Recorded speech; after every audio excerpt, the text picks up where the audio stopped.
So I just celebrated 32 years in long-term recovery. Addiction is so internal, too. It's in between my ears. It's the way I view life. I could stop using, but because of the way that I viewed life and love and people and the fear that I had, I would just return back. I think the biggest roadblock was myself, like just being scared. So when I got out of rehab, I didn't stay abstinent, but because I had seeds planted in that rehab, that relapse didn't last very long, only like 4 months. And then I reconnected to that recovery community that I was introduced to in the rehab. So I think that the treatment helped, in that way. It gave me education about my disease that I have, and then introduced me to the people that could help me so I don't have to go back into treatment. So, there's some basic suggestions in the beginning of the program is like 90 meetings in 90 days and things like go to a meeting every day, unless you didn't use every day, but I used every day. So I went to a meeting every day, and that gave me a network of people that, being new in recovery, I wasn't very talkative. I wasn't very social. I had some irrational fears. I had, hard time communicating with just people. But by following those simple suggestions of like 90 meetings in 90 days, it gave me people to talk to and friends despite me, and some solid people who just wanted to help me. I think people in recovery, people who have substance use disorder or addiction, however you want to call it, are just super feelers. Like we feel deeply. We don't just feel sad. We feel suicidal. I'm not just happy. I'm ecstatic.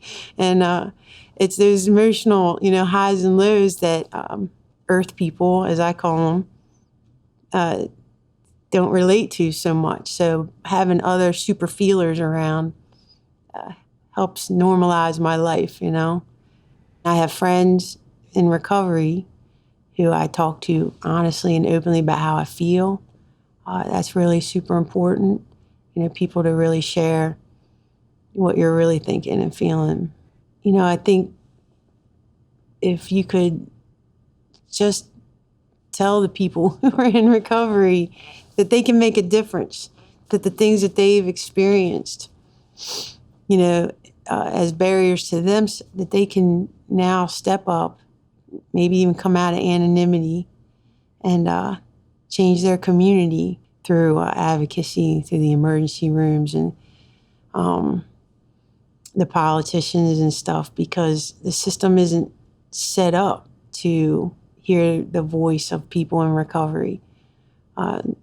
We can't do it alone, and we can't do it across the state. And I want to encourage other people to come together and do the things that they know, man, if only we had this or that, or if I could just tell that hospital, or my experience there was, that we can actually come together and address some of these issues to fight the stigma. Because stigma is one thing, but the results of stigma are death and isolation and families being destroyed and poverty and depravity, right?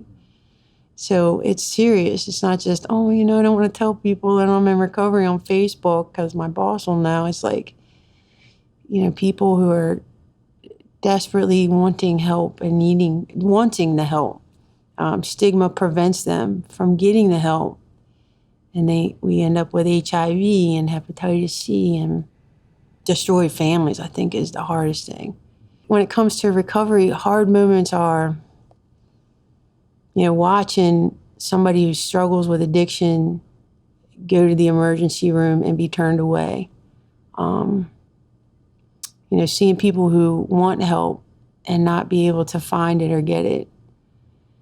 And seeing a lot of people die now with the epidemic.